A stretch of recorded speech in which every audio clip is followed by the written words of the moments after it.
straight run up. Now he angles it somewhat. Barkadash. Where do I start? It's been up and down. I remember being a kid. I can see that happening. That's something, there's always something to do. Be unlaced. Unlaced podcast. It's actually not bad. And we're back on the dance floor. Ladies and gentlemen, thank you for tuning in this year. It's been a big year so far on the Unlaced podcast. Just a quick shout out to everyone that's subscribed, liking, commenting as we do every episode. We really do appreciate you. And also to last week's episode that we did with Danielle Weber, Danielle's Artworks. She's insane what she's doing in the artistic space. I mean, her murals, her paintings, but just the network she's created, the people she gets connected with, everyone that's wanting access to her and how busy she is. It was, pretty incredible to hear some of the backstory of how she met The Rock and other celebrities that she's meeting and her NFT as well. So go back and check that episode if you haven't already. Now, this is probably a very, very big episode because I think it's one of the ones that's been asked of me for a while. Individually, both of them, I was told by many people, I need to get them on the show. One of these gentlemen was on recently, and everyone now knows he's back in Melbourne, and everyone wants a piece of him in Fahid Ben Khalfallah. But also my best mate in Rashid Mahazi, who we did a podcast together, probably been like the first 10, 15 episodes. Around that. Yeah. So now we've got you two together because people might not know that you guys are actually very close and were roommates in your Melbourne Victory days. So I don't know where this podcast is going to go. How long do we have? I don't know. But I feel like Fahid might end up hosting it. So, fucking anything's I feel possible. an argument brewing. Yeah, I know. Well, there was already one stemming before we jumped on air.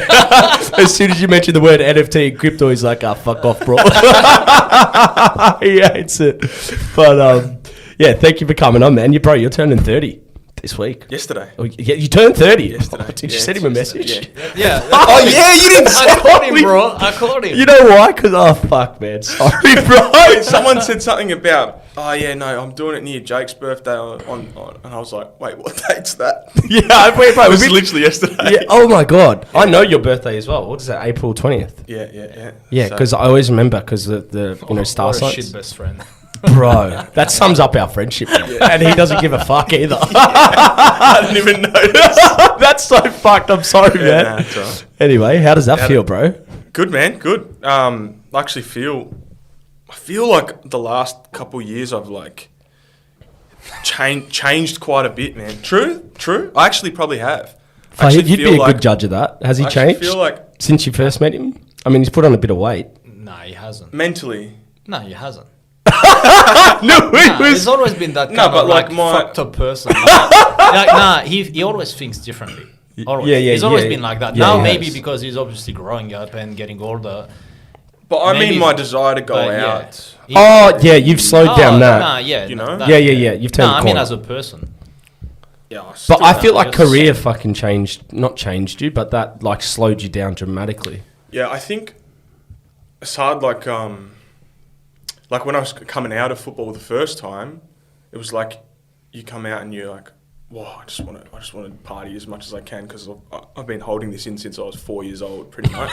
but then this time I had like all these things that I wanted to do, and I was like, I don't have the time to lose a day or 2 or 3 days because I've like gone out and like wrecked myself to like catch up, you know. So I just got into the habit of enjoying. I mean, we went the other night. We went somewhere, and what time did I leave? 12:30, 12 o'clock. Yeah, we left 12:30. Yeah. Saturday night, quiet one. Yeah, that's weird. Waters. But you feel better, don't you? Much You better. don't. You don't miss anything as well now. I feel super healthy except for my stomach. What do you mean? In every way possible except for my Can we stomach. just talk about like his obviously journey to put on weight, which wasn't like, he's just gone lazy and stuff. Like he genuinely wanted to put on weight. Yeah, we played in the Dylan Tombides exhibition match a few weeks ago, which me and Fahid almost got in a punch on. We were playing a charity game and we're going off at each other because I was running everywhere. He was like, bro, where the fuck you playing? We're down 4-3 and he didn't want to come off. He didn't get substituted once. He didn't come off. There was one moment actually. I don't know if you noticed this, but like you guys had your argument, and then. Or like a few arguments at this point. and then we'd been chasing the ball for like 5 minutes. And then we just win the ball back. Someone gives you the ball in in your little pocket, you turn for no reason. Everyone's like, keep the ball. I tried and to you just pass the ball straight back to the other team. Oh, And I no. just looked over it. And it was like, Yeah, I think I think I dragged myself not long after that because I couldn't move, bro. I was Alan Davidson, who was 63, played just fitter than me, bro. He covered more ground than me, man. That was a concern. But just going into that game, bro, we were like, it was a fun day. But man, one of the things when we were in the club rooms after eating, but we spoke for an hour, and in that whole hour, he was eating the whole time. Yeah, he ate for like Different plates, like, and I didn't realize. I'm like, bro, have you stopped? So, man, it's so expensive. This is the thing that I'm realizing. Yeah, actually, he didn't eat the next 2 or 3 days. seriously, bro, you ate so much. That's crazy. It's like you hadn't eaten for a month or something. Probably didn't do it. Like how I am, I just like if I want to do something, I just like want to do it as fast as possible. So I probably didn't do it in the healthiest way. I didn't count calories. I didn't try to like slowly increase a surplus. I just literally eat as much as I possibly can at every moment of every day. But then now, because I'm doing heaps of cardio, I actually feel like I need to eat a lot because you can imagine how big my stomach is now. Yeah. And like how much my body's burning because of the size. Are you struggling to? Are you trying to lose weight now though? I'm not trying, but like I am losing a lot of weight. You are losing. What are you at now? Because you got to what 100? No, 95. I'm at like 87 now. Do you understand? Like people who are gonna listen that, they're gonna start thinking, what the fuck?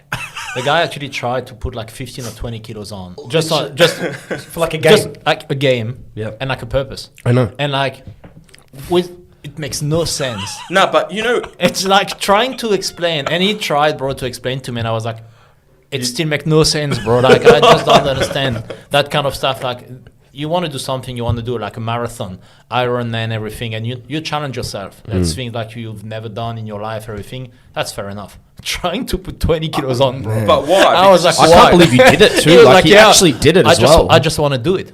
Yeah, I know. Yeah. I was like, But I didn't want to just eat. I wasn't just eating chocolates and stuff like that. I know, but man, just it was fucking about, swim to like, New Zealand or strength. whatever, man. You want to challenge yourself. You like, ate like a lot, like multiple meals a day, like 4 or 5. Like you'd have dessert every sick. day and shit. Yeah, did you get sick? Yeah. Nah, like not bad. He's like, He's lining you up here. This is how your discussions go. You try and explain something to him, and he already knows that he's not going to reason with you. No, and there's no going things, back. bro. There's things like you understand, and someone can try to explain to you. There's no explanation here. Like hold for on. me, he can try to explain the way he wants. but your point was that it was unhealthy, right? It's unhealthy, and it makes no sense for you to try to put 20 kilos on when like you're someone like he's a good looking guy, everything, and he was healthy. Why? He looked like a fat bro. Like, Yeah, when I was playing Snow, I he reckon had I no was neck. terrible when I was At playing one point, he Snow. had no neck. Do you remember? Just his face. Bro, his head on his shoulder. Yeah, he did. It was one. It was one at that Bro. point. You actually have lost a lot of weight now. I think of it. Yeah, He lost I now. do Yeah, remember. It was yeah, like, he had no necks. No, Kevin, couldn't the put one, it and on the we're neck. not going to keep trashing it, but the one, the No, funniest, but bro, the funniest that was moment of crazy. the funniest moment of the game for me was when I think you must have been tired at this point because obviously we hadn't played. It was a 70-minute game, a big pitch, and me and you, like he's fit, but you hadn't played much football at all. No, before. I haven't. Yeah, and you hadn't played anything like me. Full preparing for the game. Bro, he played 70. He could have played another 30 minutes. He could have played another 30, bro. No. You know, there's one video when we caught the goal, and you could see Rush. Rush is like hands on his hips. Yeah, like and he 4 or couldn't 5 breathe, bro. 4 or 5 people messaged me that. This is what I was going to say. So he was last man. It was 3-on-2. Was it 3-on-1? You know, No, it's this is a different situation. Was it 3-on-1 or 3-on-2? I think it was 4-on-2. It was me and Dana. Yeah, you and Dane, right? And- And you made this decision, which because there was 2 guys running at you with the ball, and then you had 2 guys like either side of you He and Dane. quit. He just quit. Yeah, He's just and, like, and he knew the right thing was to drop off, and he knew if I go forward, this guy will play it, and then I'm out of the play. Well, I and I didn't don't have just to know. Dana was going, And you made that decision. wait, hold, do not press.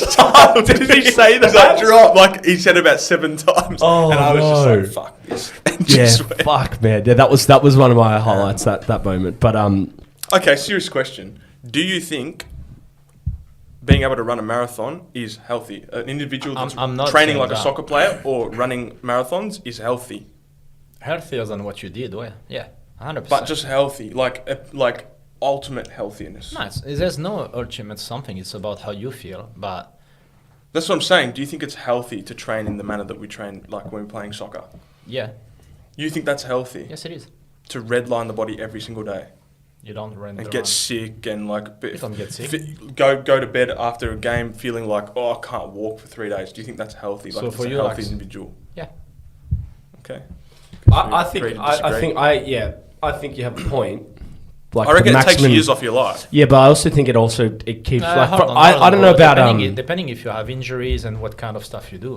Like there's a lot of ex-soccer players, especially when they were playing in Italy, everything, and like when you start taking some stupid medicine, yeah, it doesn't. No, I'm help not you. talking about that. I'm just No, talking but about if the you- amount that you're exerting yourself every day. Do you think that that's... But I don't know. As I healthy felt, as I felt like it, possibly I felt like it helped me Depending on the mentally. sport, depending on the Yeah, sport. there's Hold on. obviously... If I'm you're not playing saying it's a AFL bad thing, but I if you're mean playing- like physical If health. you're playing AFL and rugby, of course, like if you have like a great career or you played at the highest level for 10, 15 years, you're not gonna be the same. Like your body is not gonna. You can't say it's healthy when you turn like 34, whatever, 40 years old or something. Yeah. It's different. Soccer player, you don't have the same things. So the way you train, everything, like yeah, you don't have to run every day like to prepare for yourself for a marathon to be healthy. But I just mean, you okay, just didn't do anything. to, like, Take the metric of this. I never get head colds now. When I was playing, I feel like once a month, once every 6 weeks, I'd get a head cold. It's just so run 'cause you're down cold- from training right, so training. much. And like, you've got no fat on your body. Like, I just feel like you look at the people in change rooms and you look like unwell, in my mind. I remember Carl saying one day, we're doing a disagree, bro. pre-season. I can't- We're doing it. Yeah, we're doing a pre-season. And all of us were running so hard, and Carl, we were like getting changed in the changing rooms, and Carl goes, "Boys, like I know, like we see each other every day, so to us it sort of looks normal, but we all look sick."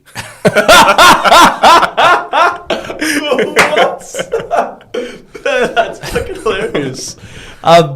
Bro, what have you before we ask Fahid what he's been up to, can you tell us what you've been up to? Because your life's very interesting. How long do you have, bro? Where do you want to start? Well, like, I mean, Yeah, we can go with MMA to your football school to wherever you want to Alright. take us, man. But a lot's changed since we've last had you on the podcast. Yeah. Well, we'll talk about this football school because that's the main one. That's like sort of taken the attention and a lot of care. So me and Lukey Jegs and my brother started this soccer academy. We What's it called? Beyond Technique Football School. Beyond Technique. And so as the name states, it's a football school. It's like to develop your technique and develop you as a footballer primarily. But then after that, we're sort of trying to not neglect the human side as well and develop the individual Like the past, psychological. like everything. Obviously, I'm studying psych, so that's important to me. And what we're sort of calling it is like a holistic developmental environment. And there's a write-up that we've got online, whatever, but basically all the issues that we probably spoke about when we were in the professional space, players, going broke after their last contract, not knowing how to invest their money, like mental health issues, whether that's like related to football or life at home, like family issues or whatever.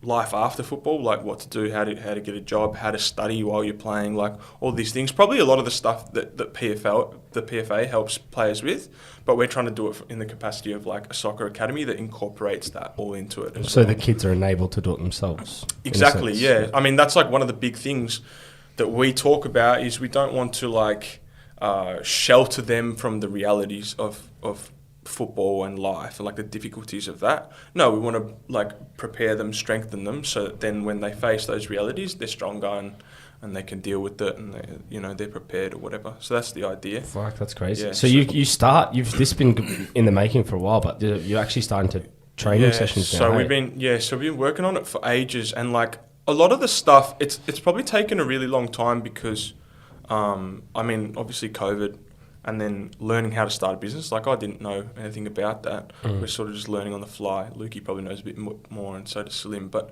I'm just learning, and then lots of the stuff. There's a lot of stuff behind the scenes that's like the methodology, the philosophy, and stuff that we've worked really, really hard on.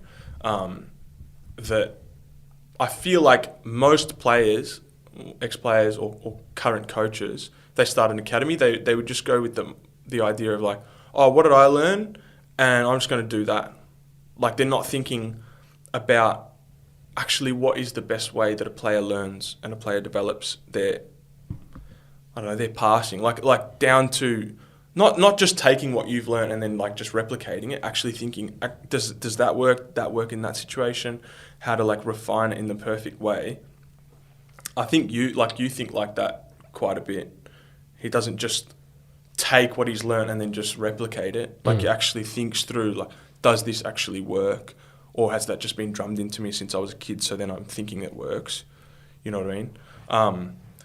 So one of the things that we talk about a lot, and this came from organic conversations between me and Lukey while he was in Norway, I was in Korea, and we'd have these nights where like literally nothing to do, so we'd just FaceTime each other. And we just, at the time we weren't thinking of starting a soccer academy, but we were just talking about, how to, like, what's the best way to coach? What's the best way to learn? And, you know, we came up with lots of different things. Like, one of them would be, so take the last, since, I don't know, 1998 or 1999, you take all the Golden Boot winners Ballon d'Or winners since that time, right? You've got in there, like, Zidane, Modric, Rivaldo, Ronaldo, Messi, list goes on, right? I'm sure most people will be able to just Google it and see it, or if they know off by heart. You take all those players, right? Put them over here on the right. Over here on the left, you have how 99% of coaches coach. They go, okay, this is how you pass a ball, however it is. This is how you control the ball. You should be side on when you receive the ball. You should scan in this way. And there's all these like specific pointers, right, that you have to adopt as a player, especially in Australia. They go, you have to play like this. You have to do this when you get the ball, right? And if you don't do it, you're wrong. Let's say there's 40 of them that every player gets given by every coach. Probably most of those things will apply to each player, but not all 40 will apply to every single player. There won't be one player that all 40 will be correct for. And for 5 of those things that are wrong, it's going to become a hindrance on their game and their development, right? So and then you again now go over to these people, the Ballon d'Or winners of however last 20 years or whatever. Not one of those players does all 40 of those things, right? You might have Zidane, who controls the ball with the sole of his foot. You've got Modric, plays the ball with the outside of his foot. You've got Messi, who only uses his left foot. Right? Imagine if you had one of those players and from a young age, you tell them, Messi, no, you have to use your right foot. You have to use your right foot. And because like you've got time constraints, you've only got a certain amount of time to learn something. Now, because Messi's using his right foot, that takes away from his left foot and you don't get Messi, right? So we were like, how can you as a coach be sure that when you're telling them something, you know that what you're saying is correct? And so we created this sort of thing that we're like, okay, we're outcome focused as opposed to solution focused, right? So you have a problem that's presented to a player. Let's say the left back has the ball. You're a centre midfielder. The problem that you need to solve is you need to get the ball and play it forward, right? Most coaches or academies or whatever would say, you've got to do it in this way to achieve that goal, right? I think what we're going to do, which is what we're sort of trying to do, is as long as you achieve the outcome, doesn't matter how you do it. Even if you want to flick it, however you want to do it, you want to play the ball with the outside of your foot, as long as the ball goes to the target, you've succeeded, right? And I, in that situation, can't say you were wrong. But if you don't hit the target, then I can say you were wrong, right? So then we developed, so it's pretty intricate, but like this is over literally a long time.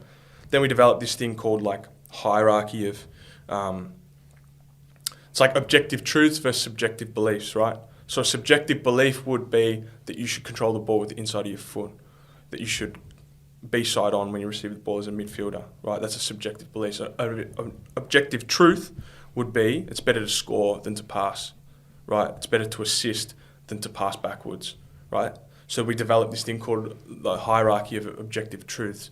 And it's like at the top of it, the number one thing you can do when you receive the ball is score. And that can't be argued. It's not, you can't find a coach that's like, oh, I disagree because it is better. So then what's second to that? Assist. What's second to that? Pass to someone who can assist. What's fourth is you pass the ball forward. What's fifth? Pass the ball to someone in a more advanced position. Mm-hmm. Maybe then you have like pass the ball to someone in more space than you, and you go right the way down till you have just don't lose the ball, draw a foul, or clear it. That's exactly what Joseph Gombau did with us in Adelaide, by the way. Really? He came, bro, this is no joke. He came, we had like, imagine our team, like at the time, it was like just 2 years before you came, but our team at the time had Dario Vidicic, Karuska, Geronimo, Cassio, John McCain, Bruce Jitte, Sergio Van Dijk, like all these massive players, all Socceroos and stuff like at the time. And we played this possession drill where like, there would be 6v6, and then the rest of the players would be on the outside. And he gave you 6 rules, and the first rule was like, if you see a pass, pass. Mm-hmm. If you don't, I can't remember what they all were, but it was along the lines: if you see a pass straight away. If you can't see a pass, find a pass. So like maneuver the ball, dribble, find a pass, then play it. And then it was like breaking down to like, if you can't find anything, protect the ball, don't lose it. Essentially that. As soon as you did one rule wrong, you were out. So, and then like the new person would come in. So you can imagine like all these big players at the time. It was like the first 2 sessions. If you didn't do these basic principles, you were out of the drill. And like, throwing the bib, like, I can imagine, whatever. So it's interesting you say that. And then it goes to what you guys were talking about last time, which he's probably big on as well, is like that type of thinking can be applied to anything, right? It's like, if you took, I don't want to say names, but there's certain players that I can think of in my team that if you said to him, okay, you can't party, then we had this discussion. That's what I mean. Like he wouldn't play as well. Like he wouldn't be enjoying his life. Steve he probably wouldn't play as well. Right? Yeah, so it's like it applies in the same way. It's like what's the best for this person, not what's best across the board. There's but like rules like as a coach or whatever. If you take today like the 2 best coaches in the world, Klopp and arguably Klopp and Guardiola. Yeah. Man, they have rules players have to follow. Yeah. There's no discussion about it. So if you want to play a certain way, the players have to adapt. Then he gives you freedom, whatever. Like he's not going to teach Sterling or Mane or whatever how to dribble. He's not. But there's principles within the team. And for example, when they lose the ball, they're all going to press everything. That kind of stuff. So that's why, like, you have the collective thing, and then obviously individually at the highest level, obviously players can do things. What he's talking about, for me, the players, there is a base where there's no negotiation. When he's talking about Messi, he's playing on the left foot. Messi can play with his right foot. Yeah, that's my theory. Those players are doing those things because they can do the basics. That when they were young. There's bases or things like you have to do. Then obviously when it comes, it's more individual everything, and I agree with that. Like you have to give freedom to the players. Like number 6, like here in Australia, we try to make robots. Yeah, that's one of the things. To be honest, like you got to play a certain way, and you have just to do that. It sometimes it doesn't work. Like you also need to adapt to the players you've got. If you're a coach and you just pick a team, and you've got like 20 players, you have to adapt to them. Even if you have someone like Mbappe up front, and you've got Firmino or whatever, it's gonna be different. You can't ask them the same thing, or obviously you're gonna play a certain way because it's gonna suit Mbappe or it's gonna suit the other striker. Like so, but the base for me is important, and you need to teach the kid to play with everything. How to pass the ball, it might be outside, inside, controllable, inside, outside, soul, everything with the laces or whatever. That technical juggling, you have to be able to do a lot of things. Then obviously when you start growing, you're gonna have someone, for example, just using his outside foot, maybe more than leave him. Let Yeah, him do I it. think that's exactly. I agree completely. You need to be practicing. That's why everything. but and that's have why, the like base at the 100%. beginning, Yeah. here you can see, like Yeah, seriously, yeah. for me, I'm shocked in A League. There's players that can't juggle, and I'm, Yeah. I'm very serious. Yeah. I've seen when I first came here, like you do some drills or whatever, players can't choose like both feet. They can't juggle, like they can't even do 50 with a head, which is like for me it was just like wow, like Really? seriously, I was Yeah, because- embarrassing. But it's just it's not about against the players. First of all, they need to work on their own and do their own thing, and sometimes they want to improve. But also the coaches, and that's what we spoke about last time in academies, everything. It's just sometimes they're not good enough. They have no clue to when it's like what they're doing, and that's what pisses me off. But Rush, to be honest, when I first came, he was like he couldn't play with his left foot, like not really or something, and the other players, everything. And I was like, man, you need to stay at the end of the session and work and work and work. And he was like, what? They don't want me to stay, or whatever. I said, well, stay, whatever, stay. And to be honest, and then he got better. And then like players, whatever, some of them are still playing everything. They started working, but it's just because we tell you to play a certain way, and the coaches, you do like, for example, like pattern. And they say, all right, you got to do that, you got to do that, you got to do that. All right. But during the game, sometimes you have different things. Yeah. So what's going to happen? If your player can't dribble, for example, or he doesn't know how to protect the ball or whatever, then it's crazy. If you ask your fullback, for example, just to take the ball, play long there, inside everything, what about when he comes on his left foot, if he's a right footer? So, but if you don't work at training, those things, you're going to have issues. But here, with just like a lot of coaches, majority just focus on their own thing. So, and they don't let the players do sometimes, or let the creativity. It's a coach's game now, football. It is, it's but not it's a player's game No, anymore. no, I disagree with that. What do you mean? The most famous, the most important people is the coaches No, now. disagree and with it's, that. And it is, man. What do you mean? No. And if In you think regards about- to- if are you think talking about in back regards to Pirlo, results? Zizou and all that If in you- those if you- days it's players.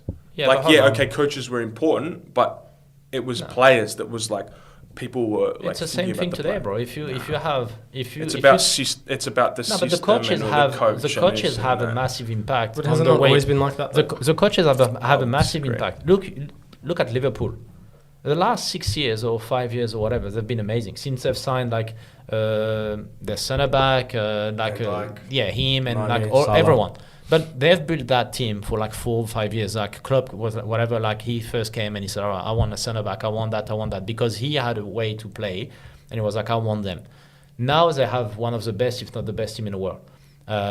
Man City, Guardiola came, bro. He spent 300 million on defenders, fullback, everything. He was like, "Oh, I want that." It's not working 1 year. "Oh, I want another centre back, 60 million or whatever," because he wants to find his way. But the players, if you've got Mbappe today, if you had one of them had Mbappe, man, they'd probably be best team in the world. Yeah, if maybe they are, but it would change a lot of things.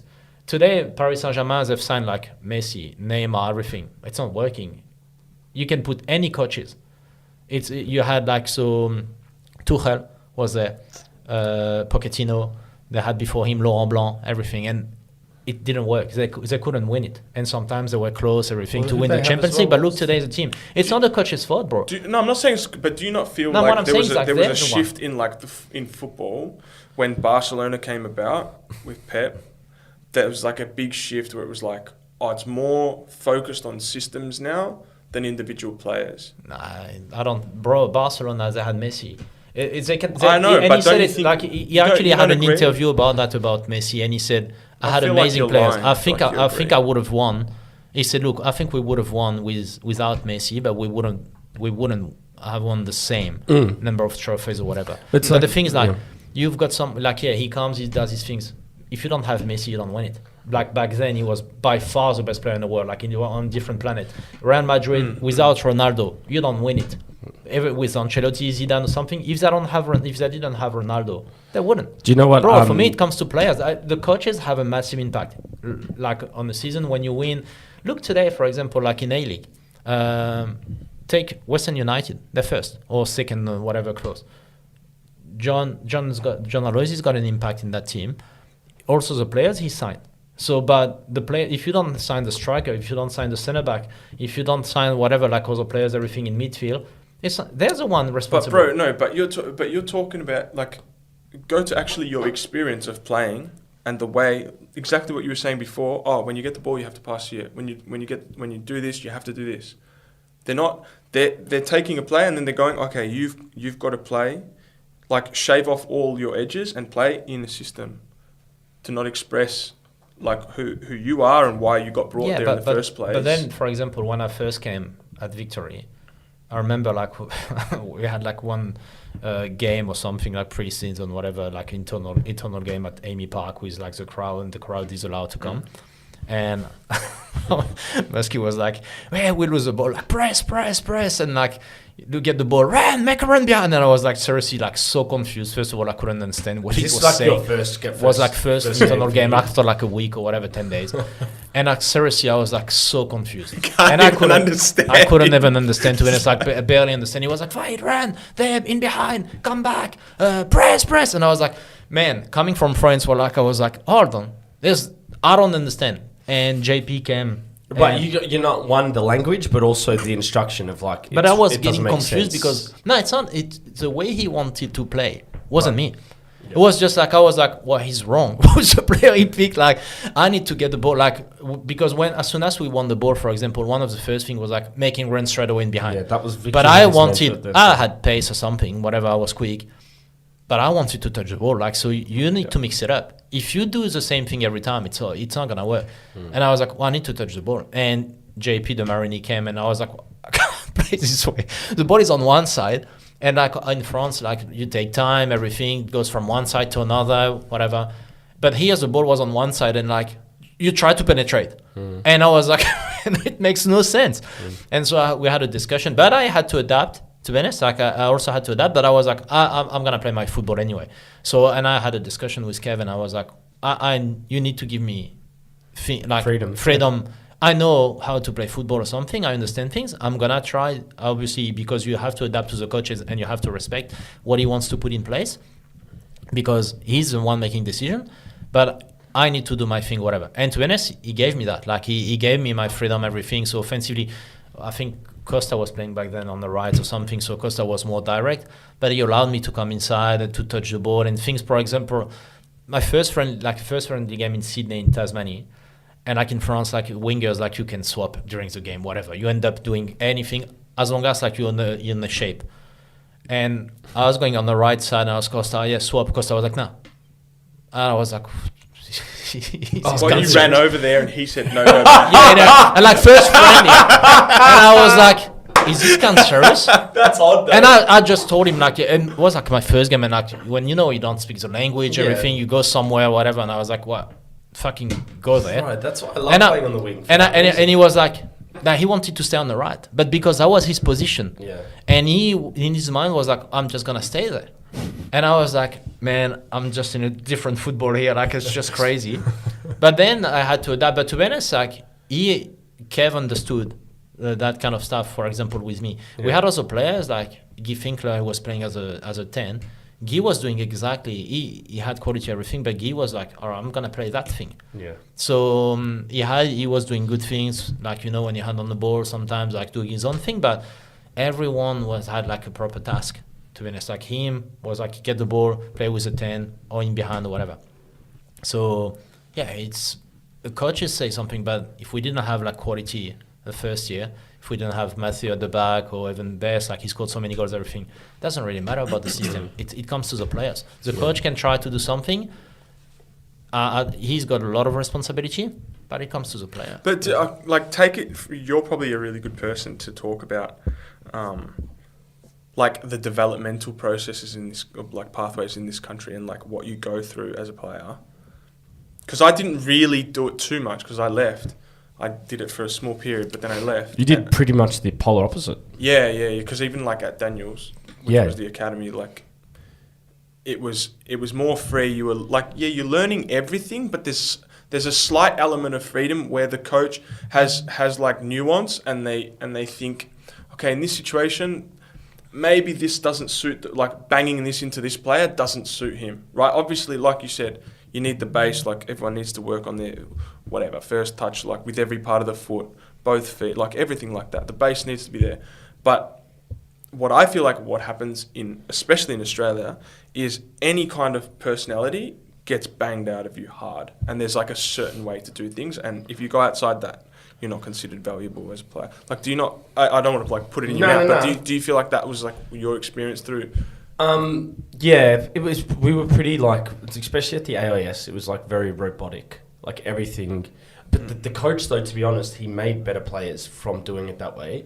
But it was very principled, like it was Dutch. It was a Dutch influence, so everything was like all tactical strategy, ball speed, like movement, like it was all principles where like you kind of forgot your own natural gifts. Like I remember getting the ball and like taking a long range shot and forgetting like fuck, I can shoot. Like, do you know what I mean? Because it was so wide on like moving the ball, moving players, moving space and stuff. Like not having the freedom to, which actually kind of killed my enjoyment for the game. But it 100% made us better players. Yeah, and it's like I learnt more about the game. It doesn't like, I'm not saying there's no place for that. Like, of course you need to understand how to play in a system. That's obviously important. But I remember you saying, I think we were watching, it would have been a World Cup, maybe where James Rodriguez was like, what World Cup was that? Where he was like lighting it up. Brazil. Yeah, It was 2014. Yeah. 2014 was Brazil. Yeah. 2010 was South Africa. Brazil. Yes, South Africa, but that's It was Brazil, I think. When he scored the goal. Yeah. it was in Brazil. Yeah, it was in Brazil. The volley. I Yeah. thought it was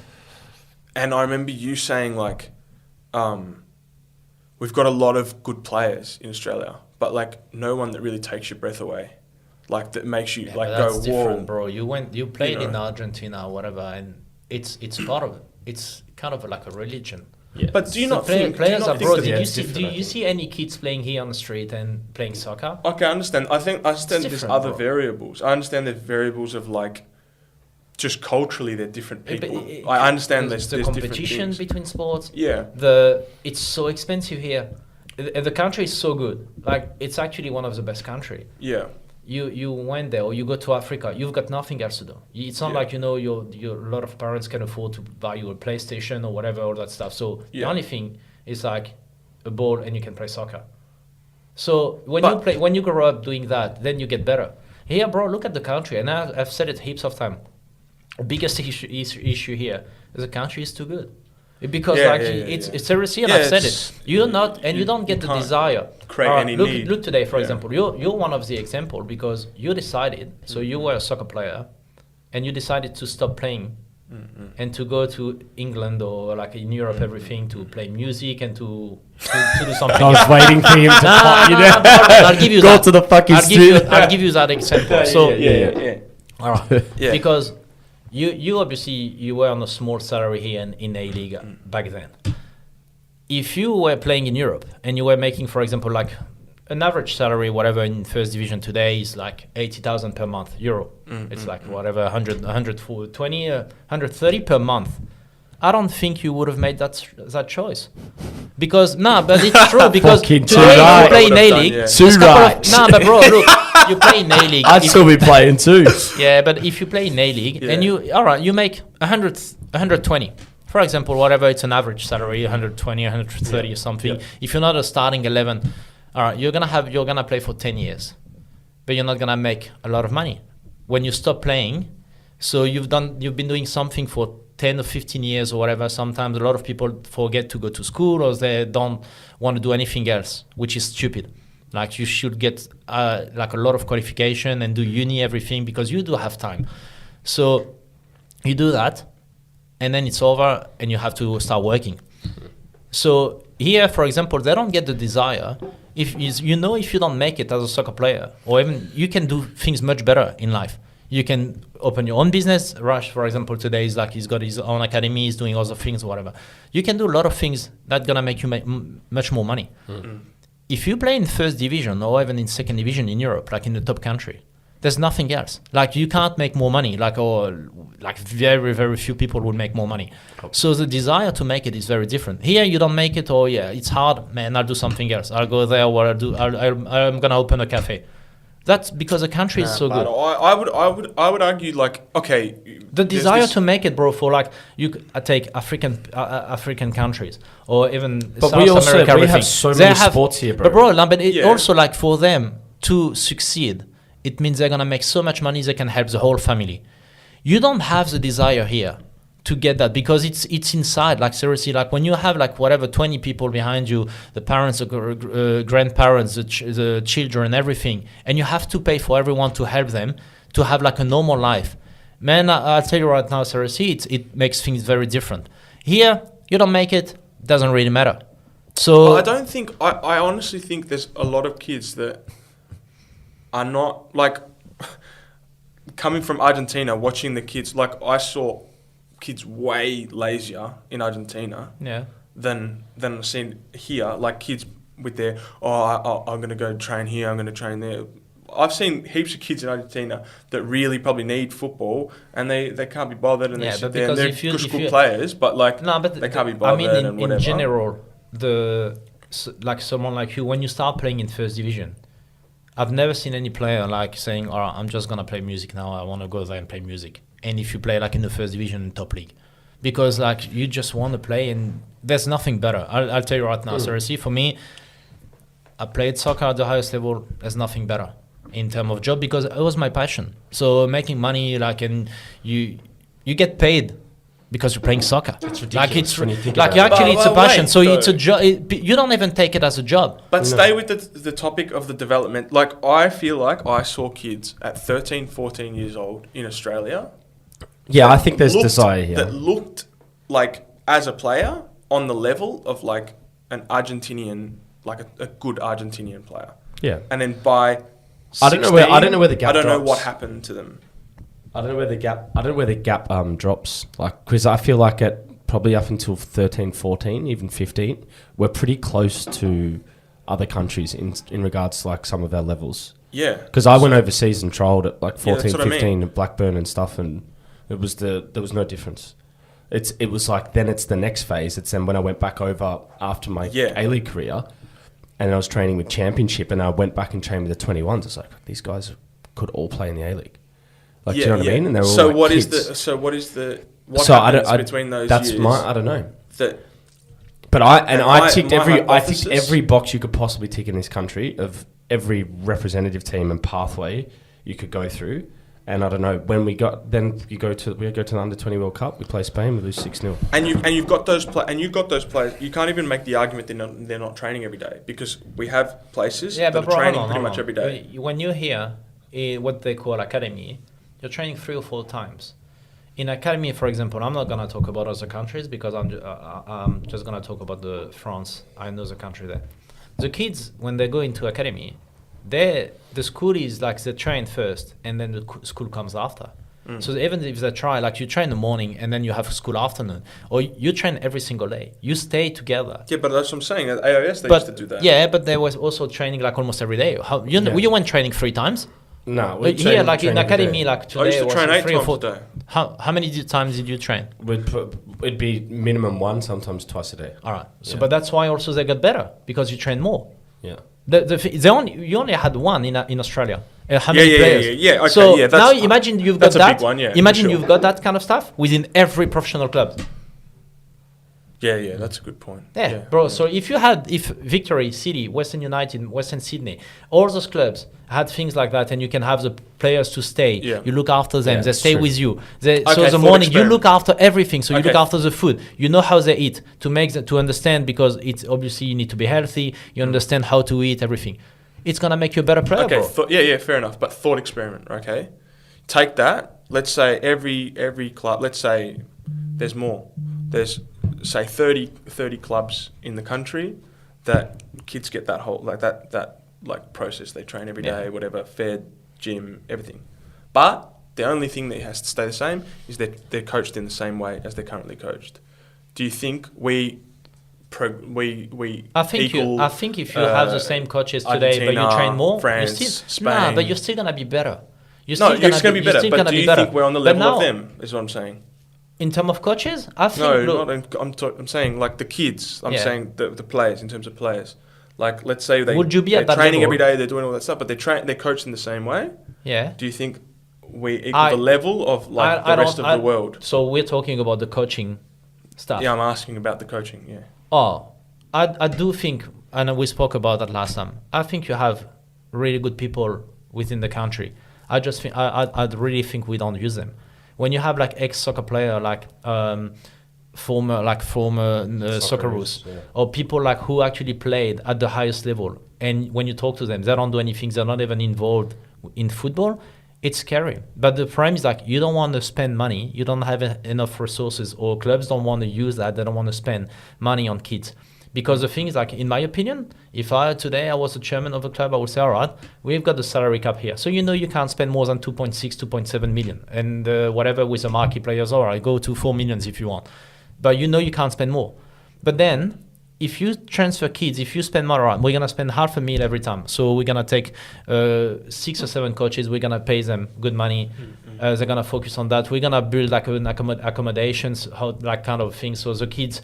If I'm coaching any team in Melbourne and the best 14 years old is in Perth or Darwin, bro, I gotta go and pick him and make him stay here. But he needs to train, because the thing is, like, at 17 or 18 years old, if you transfer that, and he's been playing in A-League, he starts playing in A-League, you can transfer him to Europe. You can make 800, whatever, 6 million, 600, 700, whatever. Then you can reinvest the money. But the problem is, like, they don't think about the academy like that. They just think, oh, we just need a team, something. You can make so many good things if they thought the right way, they will make money. But it's just here we use it, or we just have an academy, blah, blah, how many kids make it? And then they play in A-League, but they're not good enough. Make them much better. If you have to bring coaches from overseas or something, do it. But you need to build those academies like proper academy, and not just have like the name of academy that means nothing, and coaches who can't even kick a ball and they're teaching kids playing in a professional club how to do things.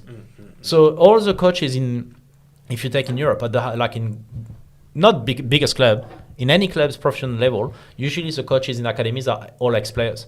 Because when you have to demonstrate something, so today, for example, you have your own academy, you're going to be able to demonstrate things because you can do it.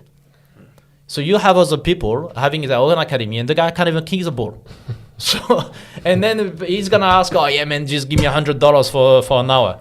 Well, you can't kick the ball, and you're asking that, and they take a piece, and that's why. Just a funny story on something like this, because you can imagine. Bro, yesterday, seriously, we live. Obviously, yesterday I was actually at the beach in Elwood, just walking there like a shit there with my dog, and morning and. 2 days ago, sorry, and a guy, and a guy actually comes, he put his goal there, and there's a kid just kicking the ball, and like that's his academy, whatever. He gets like 3 or 4 kids sometimes per day or during the weekend. And I was walking, and I seriously, I was like, I'm not gonna get involved, but I wanted to go there and say, man, stop it, stop. I wanted to tell the parents. He listens to this podcast. I wanted to tell the parents. Yeah, well, I really hope he knows. I really hope he knows. Now, seriously, and I was like, he's an old guy or something, to be honest. He looks nice, but he's got no clue. Nice. No, he's got no clue what he's doing. Yeah, he's got no clue what he's doing. And seriously, I was like, seriously, as a soccer player, or like, I've been doing that. I wanted to go there and tell the parents, you know what, find someone else. Guy's taking a piece, he's taking money from you. He's got no clue. Your kid, he's not going to be good enough anyway. He's not going to make it because he can't kick the ball. But the problem is like... Can you just picture him just going up to this guy? Nah, because, but bro, the problem is like you've got your kid's not going to make it anyway. No, but I'm not saying that way. He wouldn't do it, but I can see him thinking because the parents, I understand, it's not making it something. If you can afford to have like a coach or whatever, put your son in an academy just to make it better. It doesn't mean like you have to become a soccer player. But that coach there has got no clue. He's not even... correcting the kid when he kicks the ball or something, and I was just looking at it. I was like, man, it makes me sick, like seriously. But it's same thing in academies. You got people, you go to any academies, I'm pretty sure, in A-League, and you've got people who've never played football. So now if I'm a father, I'm a father. If I had my son there and I looked at the coach and I was like, oh, who is he? All right, the next A-League player. He coach everything. He's coaching. He's played. Man, that's good. I respect that. If he's not,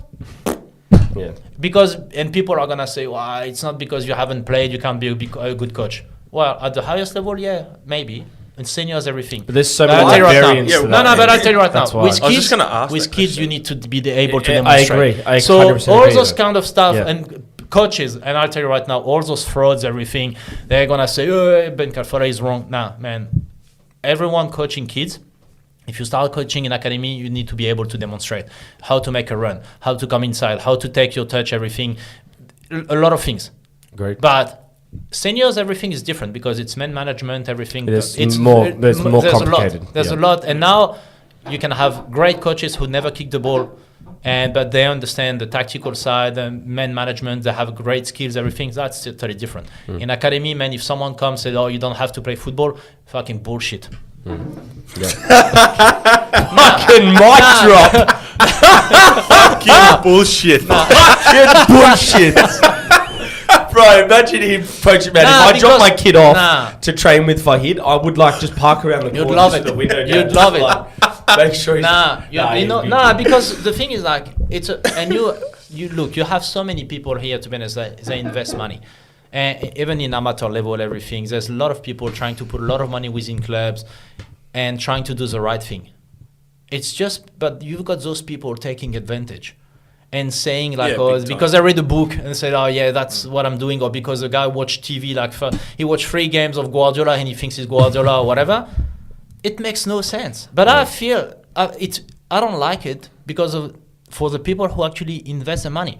They want to see the kids doing better. They want to see the kids getting better, and like trying to invest that kind of stuff here will make the football better. But it's just because you've got some frauds, whatever, not doing anything special, and they take advantage of it. They make money of it. Yeah. So there's so many things, bro. The football here with the country we're in, the money is they've got everything. You can have.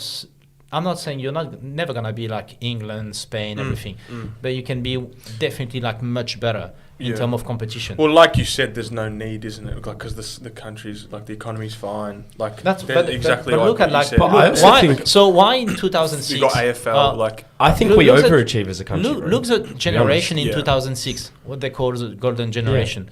Everyone played in Europe, all of them, all the players, but Australia back then was, I would say, like respected, because. Can you tell me why that happened? What? Sorry. You're probably a better historian than me. What? How did that happen? How did what happen? Like that golden generation. Like what was going on that made? To be honest, the fascinating thing with that era is the only 2 players that didn't do their whole development in Australia was Kuehl and Cahill. They both went to UK at like 13, 14, and went through the academy. I think, I don't know which academy Cahill's in. He might have been in Millwall. And then Kuehl was like, he was over there as a kid as well. So they were our 2 like X factors when you think about it, which is interesting. But I mean, like Mark Viduka, Craig Moore, Lucas Neal, all these guys played here. But but they left early. They went early overseas, and one of the things. And they fought. Look at today. As soon as you go overseas, and you don't play, players come back in A-League 6 months later, because you know what? They don't want to fight. The country here, you've got everything, and look, you can see it's a couple of kids at 18 years old, whatever. They don't play. I'm leaving. Yeah, there's a personality element as well. Here, like all those guys as well. Look at players like Timmy Cahill, everything. Like they made it because they stayed. When they struggled at the beginning, they've stayed in Europe. They fought for their spot, everything, and then they had like a really good career. Like John, like all of them. Actually, like seriously, all of those sorry, they've stayed in Europe. But here now, you've got players playing with the Socceroos. They go to Europe, 6 months, it doesn't work. They go somewhere else, it doesn't work, they come back. And then, they stay in A-League and you look great. Yeah, well, man, you failed when you went to Europe. But here, so they're happy because they're just like, all right, I'm going to make good money because I'm coming back from overseas. So clubs are going to give me more money than I was on in Europe. Ago. So they're going to give me more money because I just went to Europe. And you're going to be here, enjoy your life, great lifestyle, top cities, everything. No pressure, no relegation, no promotion or whatever. You've got it easy. So great lifestyle here. Seriously, look. But what do you think? What do you think develops this personality of like these kids? In a contrast to the guys like the golden generation. These I don't know how Australia was, whatever, 15, 20 years ago. I don't know how it was here, like in terms of. Lifestyle. I have no idea. I think it was. I actually have no idea. I don't know financially. Australia's changed at all. Except for now we've got in the NSL back then. In NSL back then, could you make money? No, it was like semi-professional or something like that, maybe. No. Yeah, but I don't know what type of money they made. For example, today, if you're an A-League player, if you're like a market player, you can make decent money here in A-League. You can actually make really good money. If you're like a really good player in A-League, you're gonna make good money. Yep. Like you don't get me wrong. Like you can make like your 300 or whatever, 350, 400 or something. That's really good money in Australia. Nothing compared to Europe, but that's great money here. But if you were playing in NSL, and I don't know, to be honest, because I have no idea. But I'm pretty sure you couldn't make that kind of money, or I'm pretty sure you couldn't make like really good money. So you had to go overseas to make it. And then those players, maybe they're just, in their mind, they wanted to make it. Now you go to Europe here, you go there, usually you can sign like a small salary, but as soon as you know what, it doesn't work, they come back on a bigger salary. Man, if I was in charge, I would say, man, you go to Europe, you don't play, you're not coming back on the highest salary. It doesn't matter. It doesn't make sense. So, but I don't know, man. Yeah, it's just different mentality. Country is too good, bro. Yeah, it is. But I said this. I think, good, to be honest, I think we're very critical in Australia. I think we overachieve.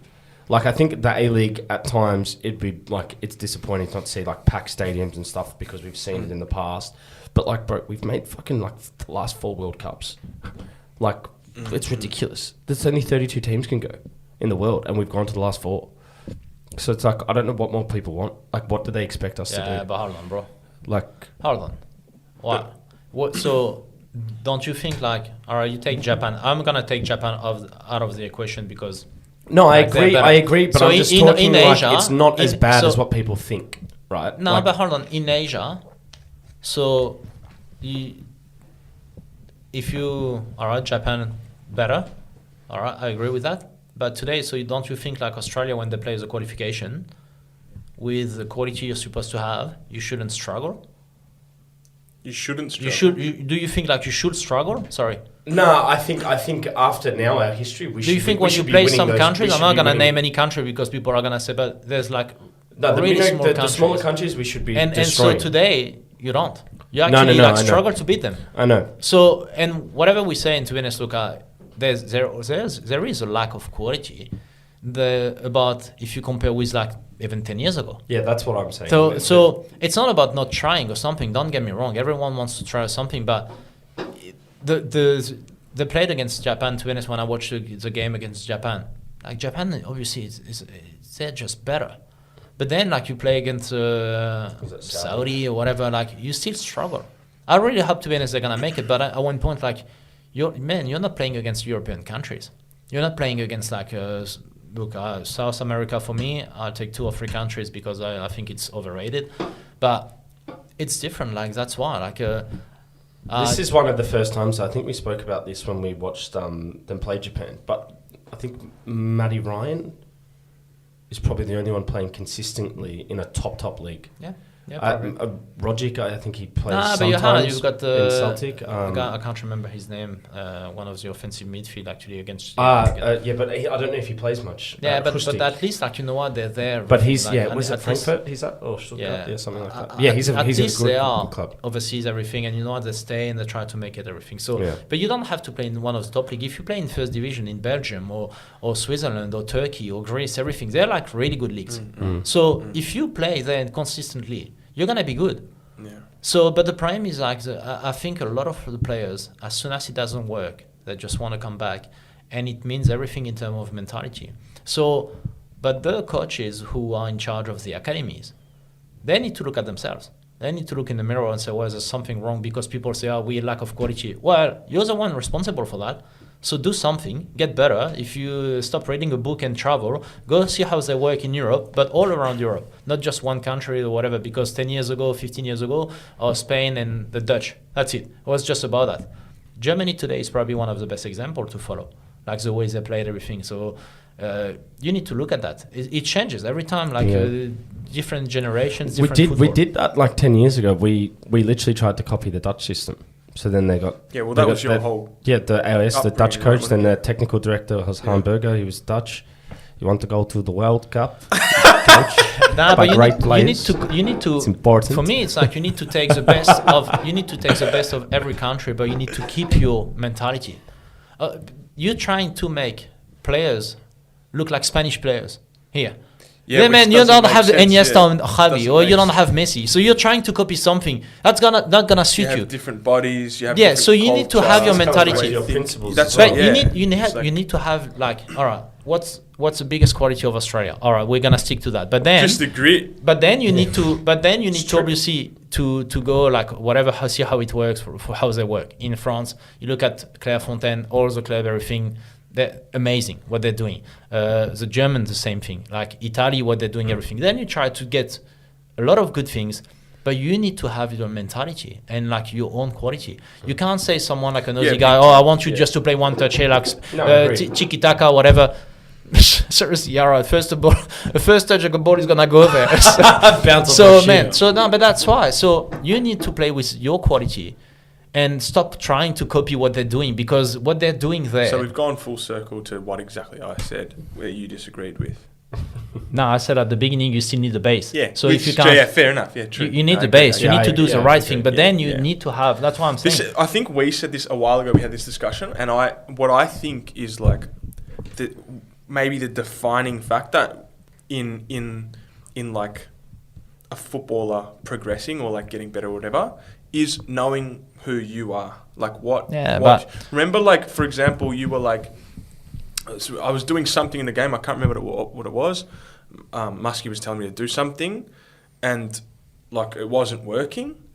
And then at half time, you yelled at me and you were like, "Bro, like fuck, you have to think for yourself, man. Like don't just do what Yeah. other people are telling you. Like you don't." yeah, need but to because understand on the yourself pitch, there's situations. You have to take Whatever ownership. we Yeah. can tell you, it's gonna happen on the pitch where you're gonna have a situation where you gotta figure it out on your own. Yeah. But sometimes, so if you haven't worked on it, that's why I'm saying, like, if you have the base and technically, for example, you can dribble and you're at the corner flag, but there's no players, or instead of passing the ball to someone who's gonna cross it, for example, there's no one, then you gotta dribble. Yeah. So if or come on, for example, on your left foot, then you gotta cross with your left foot. But those kind of stuff, for example, that's a base Yeah. of your football. Then obviously it comes with whatever the quality, talent, but you have to play your own football. Yeah. But I'd love, to be honest, to see like all the ex-players involved in football. Yeah, in I'd like Australia. to see them I running would love, academies and seriously, you stuff know what, in when I the go to an A-League academy, when I teams. go to a club, I would love to see like ex-players coaching within academy.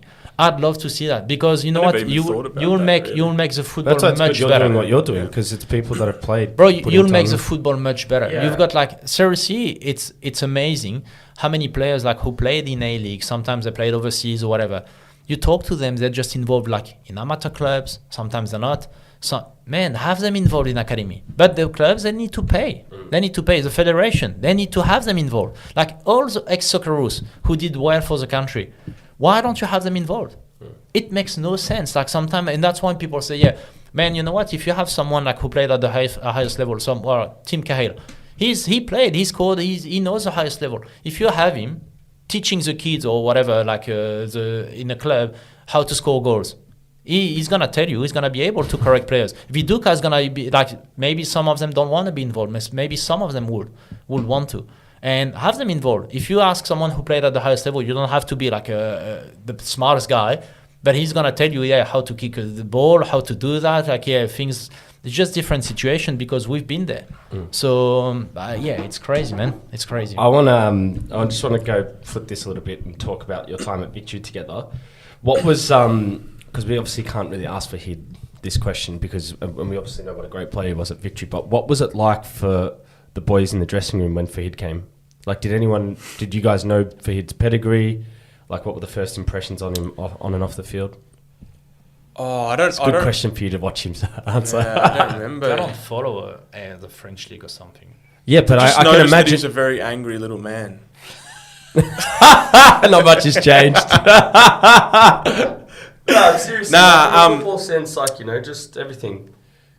Okay, one of the things that I noticed very, very quickly was like how smart he is. Not just as football, but like in everything he picks things up like really, really fast. Like I remember we were playing a card game, for example, stupid example, but like we were playing a card game and we were like, I was trying to explain to him the game, and then it got, it's pretty funny, but where were we at the time? Do you remember playing this game? Fuck, we were away somewhere.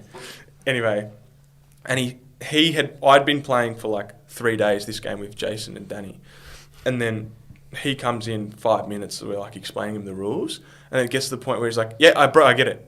And then like we're playing, and you got to play together with the person across you. Right. Yep. And he like you need to sort of work out what your guy has without them telling you. And I'm like putting a card down. He's like, Rash, why are you doing? Like he's starting to have a go at me, and he's like been playing for 10 minutes. I tell like, you, you're making the wrong moves.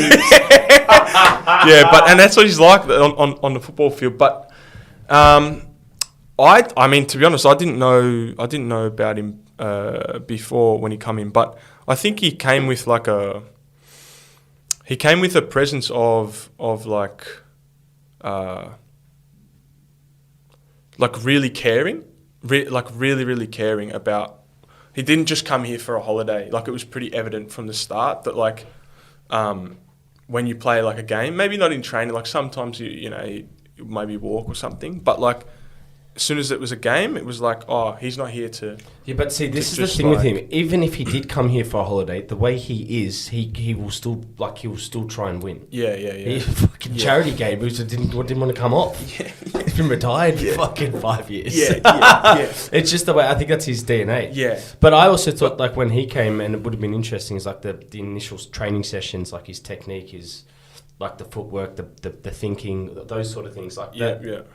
That's always fascinating for me when a player from overseas used to come to Adelaide. I was like, straight in training, like you could just tell. Yeah, it's like, a different level. Or you could be like, do you know what I mean?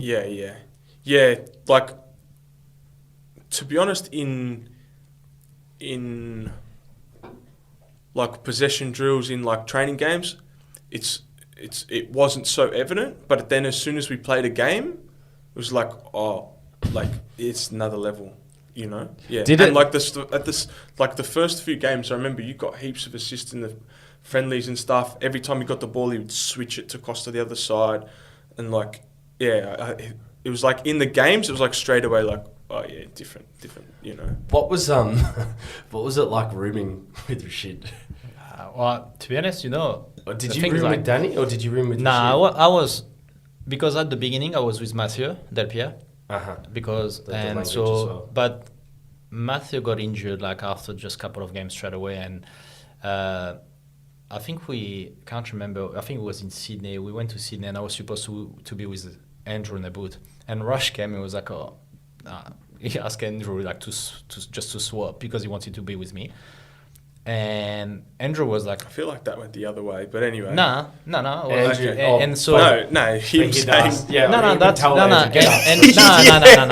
so Andrew, Rush came with me, whatever. I think it was like with Bess, like you didn't want to end up with Bess or something. Anyway, so he ended up with me, and that's how it started. But the thing is, like, to be honest, because and then obviously, I don't know, the relationship we've been having since. He's the closest person for me here in Australia. Rashid taught you English as well. Yeah, he did. Him, Danny, and Jason. Well, Danny was a bit tough, but like all the swearing, everything comes from Danny. This was the other thing. All the like swearing the speed that he learnt English is insane. Really? Like I've never seen anything like it. He didn't speak anything when he first came. Not like what? Like pretty much nothing. Like pretty much crazy. nothing. Because most people that when they come, like pretty much most people have some. What English. did you pick up? This was like talking or understanding? No, to be honest, the thing is like when I first came was like, all right, I need to learn. But Matthew Del Pierre was here, and I was like, we knew each other, but I was like, I can't spend so much time with him because if I spend time with him, we're gonna speak French, and I need to avoid that. So I just avoided all the French people all around me. I was picking up my daughter. She was at Caulfield, like there's a French and English school, and I wasn't talking to anyone. I was like, man, people wanted. I was like so rude. I was like, I don't want to be involved. I don't want to have friends. I don't want to I don't want to speak French with anyone else. I just want to talk English with people. And even if I didn't understand, I wasn't afraid to make mistakes. But I told them, correct me. The problem is like you have someone like Danny. Like he's trying to explain to you. He's trying to teach you English where he can't even speak English. But Rash and Jesse, even Danny, to be honest, like the three of them, and even Jesse, like they spend a lot of time with me, and I was going out with them and dinner and like lunch, trying to understand. But Rash then in the room was like, he explained to me. I was making a mistake. He took his time, and which is actually really hard. But I was going like before training, I was going to a cafe, reading. like newspaper, like writing every word, everything, trying to understand. So I made a lot of effort, but because for me it was just about respect. You go somewhere, you need to respect the people. So, and then Matthew as well, like, so he got back and I was like, look, I'll stay with Rash in a room, probably better for us, like at least we can learn. And Matthew was kind of the same, like, you know, he's actually in the training room, just together we spoke English, but French, sorry, but as soon as like people around us, like we were talking like English. Yeah, even between us. It's such an important Matthew thing, Matthew was amazing also with that, like, you know, trying to make an effort, everything, but I spent so much time with him. Look, he's definitely the closest person. Like, he's the person I trust the most here. Like, he's like a little brother to me. When you don't, like, I've got my wife and my daughter here, but I'm not someone who's trying to make friends, like, with people, but if I go along, everything, yeah, like, and Rush straight away, like, it clicked. Yeah. When I see him, Danny and Jace, I said it every time. They're funny, like my brothers. It's funny how you click, though, for the amount that you guys disagree on. Yeah, it's crazy. I think that's the most fascinating thing, and like people probably have picked it up in this podcast, but like these guys genuinely go to coffee, and like this is literally like all we're missing is a latte here, like because this is how it is. But there's usually like a half an hour of just disagreements, and then it's like, all right, man, I'll see you later. But you'll just sit there like, what the fuck just imagine happened? in the room sometimes, like, you know, when, like in the rooms, like when you start doing things, some of the stuff, like, you know, meditation, everything, and you get in the room and like the guy is just lying on the, like, he's against the wall. Oh, man, and sometimes. And I'm trying to. You know, get and all he's peaceful trying and before stuff, the game, and I can feel him like taking photos and shit. It's like, I can't. Like, and like, I'm the guy, and I'm the kind of guy, like, seriously, like, you know, before, especially when I first came here, like, I was like, to be honest, my mentality was like, I'm very serious when it comes to football, everything. I do everything serious, but I don't need to focus before the game. That was my thing. I was like, in the room the day before the game, everything's in. Just like in the training rooms, it's just a little bit different. But I can chill. Even training rooms, you can have like soccer, tennis, everything, and like I need that. So you can just flick the switch when you're like. Yeah, but the thing is, like, but I had experience. So he was younger. So him doing all that stuff, he was probably right. But then I was like, man, bro, stop this shit, bro. And this guy, man, I'm trying to have like my afternoon nap. You know, you have breakfast. I was like, why are you sleeping? You try to have afternoon nap so you're like rejuvenated, like ready to go. Bro? This guy, it was just an ongoing battle, man. It went from like, no, I don't want to sleep at all. Like, we can't do that. And then he thought he was meeting me by halfway by going, all right, I'll have a rest, but we're leaving the blinds open with the light on. and because he it's quoted actually some the worst bullshit thing. like it's better for you to sleep with the light like, Sarah, on. Some really? Yeah, because if you sleep during the day and you want to have a nap. I hate sleeping in the day. But if you want to have a nap and a lot of, obviously before a game. But if you turn the lights off or whatever, the blinds, everything, and it's dark, bro, you wake up like in a different world. Like, you wake up tired. You don't need to sleep 2 hours before a game. So you're supposed to sleep like 45 minutes, 40 minutes, 35 minutes. I hated the hotel. Can I just say, did any of you throughout your whole entire career, like however many games you probably played, I don't know, 1,000 games in your life, maybe more, like including juniors and everything, right? Did you ever work out the recipe of like how to feel good before a game? Nah. It's impossible. It's like you think, I've got it, and then you do the same thing the next week, and you feel you have the same routine. I used to just overthink it. I think if I was playing now, I would like barely like all of the things I would care about. Is just I wasn't. To be honest, I wasn't. Nah, the night before it's important, but no, for me, what I need is like I need to chill. When we were talking and then like playing cards before everything, I like it. As soon as I can finish lunch and you've got all the players going in the bedroom and just to sleep, and I was like. Yeah.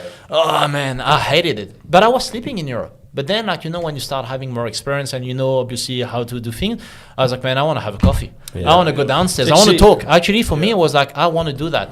So he was very different. But to be honest, towards the end, I realized, actually, no, I feel better when I just live my life leading and don't think about the game until like I'm there. I think, to be honest, for me, it was like I was trying to explain to him, just play. Like, no pressure. Yeah. Like, him doing all that stuff, I was like, you're just putting too much pressure. When you get on the pitch, just play. And you know what? It's going to be, it might be good, it might be not good or whatever. You don't know. But you know what? Just play your football. Enjoy it. That was the main thing. For me, I was trying to explain to him, don't overthink. Don't start, man. If you feel fine, why would you sleep? If you're not tired or something, don't sleep. But sometimes, like, you need to have like a good rest, like the day before. For me, sleep, have a good night. Then that was my personality. So the day before the game, to be honest, like before the grand final, people saw me playing poker the morning. Like, and I used to play. I used to live in front of the Crown. Yeah. When I first came, I loved it. I loved poker, and to be honest, and so my thing was like after training everything, my daughter was at school or my wife working everything. So I was like, what do you want me to do? Like, I live in a great country. I'm happy. I'm doing well or something. You know what? I want to do what things I enjoy. Yeah. Either I was with them or I said, I'm going to go play poker. I loved it. That things, to be honest, I needed it. And sometime, and like, I was like, the day we played the grand final against Sydney, the morning I was playing poker and people saw me and said, oh, fuck, you don't have the grand final. I can't remember which one from the staff came see me and said, did you play poker this morning? I said, yeah, why? He said, man, you're crazy. I said, we're going to win anyways. You know, it's not going to change anything. So you played poker the day of the grand final? Yeah, the morning. I lived in front, bro. And so, but for me, it was like the day before something. And people lived in front. But that's how I felt. I was like, I need that. It's like, you know, when you're young, everything was like, yeah, it's fine. You know, you try to follow all the rules. But bro, for me, I was like, after games, I want to be with my friend and have a drink or something.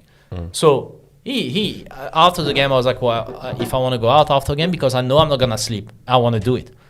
If I'm 31 or 32 years old, you're not going to tell me what not, you got to do that.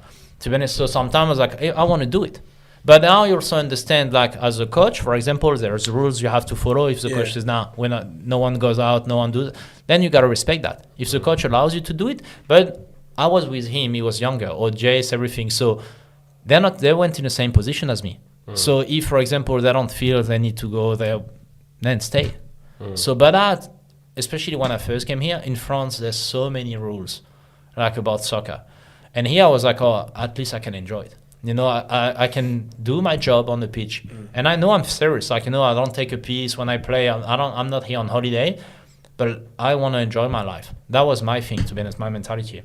But isn't it? It's so weird. Like, just to go. Sorry, to just keep going back to it. But like, it's the same thing again. Like, I'm thinking in my head, oh, someone's told me that all these studies say that meditation's good for you. So like, I need to do that. But I'm not like sitting there and being given the insight from someone like, oh no, think about what actually makes you I think everyone is different, bro. You know, like, that's what I'm I saying. think that's why. And for me, that's we're trying like, to. Oh, and obviously talking now it. because like I'm not playing anymore, and things I've done or didn't do, like, you know, it's like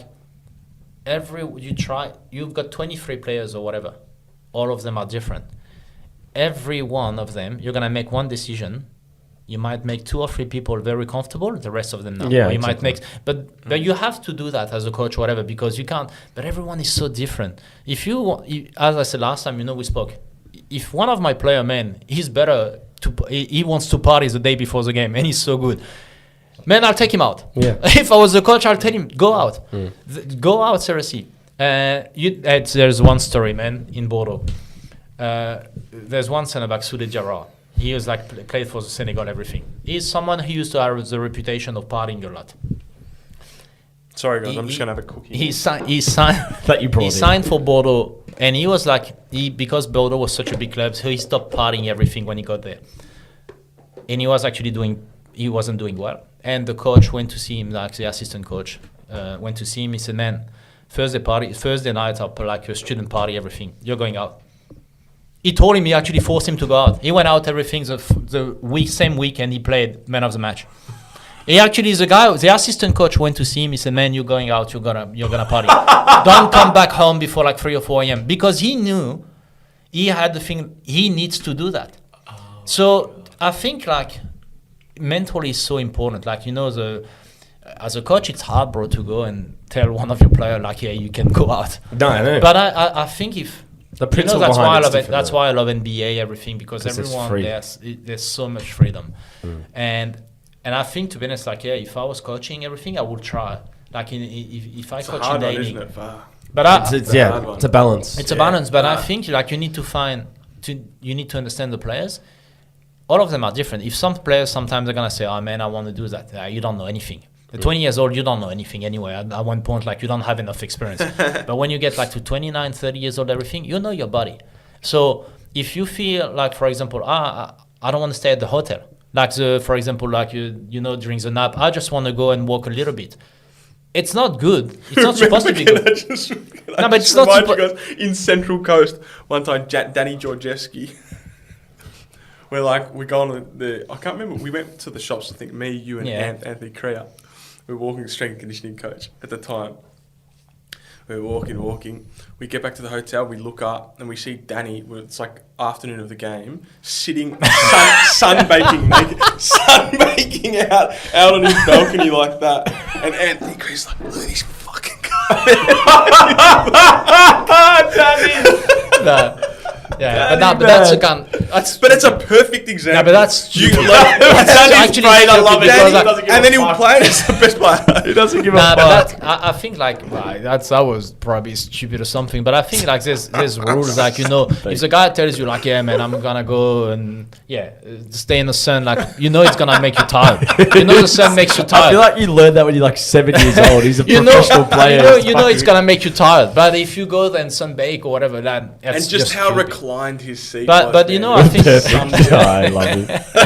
Oh man, Danny made me laugh, man. Oh man, we actually one day we need to invite him. Yeah, I think maybe because we got to wrap this up because I actually got to go to a function. But I reckon we keep a running theme here, talking football on this podcast. We're going to get Danny on. We have a but next time when Dan, some other stuff too, man. There's more to us than freaking football, surely. Yeah, but we can't help ourselves if you can't tell. I had a whole thing too of so many questions. I got one in. Man, I didn't even say what I was doing. All right, now we'll come back on. We'll come back on maybe next month, and we'll do. Hey, you want to go to the NBA? By the way, there's a final soon. To the actual final next week. No, not next week. Sorry, next month. Are you going? I'm trying, maybe depending on Golden State. If I think they could win the West, man. Yeah, if they're playing the final, yeah. Rush is supposed to come with me in LA next year. Oh yeah, fuck yeah, bro. I've told him I'll come at some point. I've said no. He's so busy. Yeah, he's a busy man. Well, yeah, let's do it again. But thank you, boys, for coming back on and. Yeah, everyone tuning in, what a chat. The football dissecting team here. Danny Georgieski come up. We're going to need a 2-hour block if he comes on as well. With Danny, but maybe even more, I don't know. But probably get Danny on his own first. Because, bro. But thank you, boys. We'll get you back on. Appreciate it. Thanks, Jakey. Thanks, man.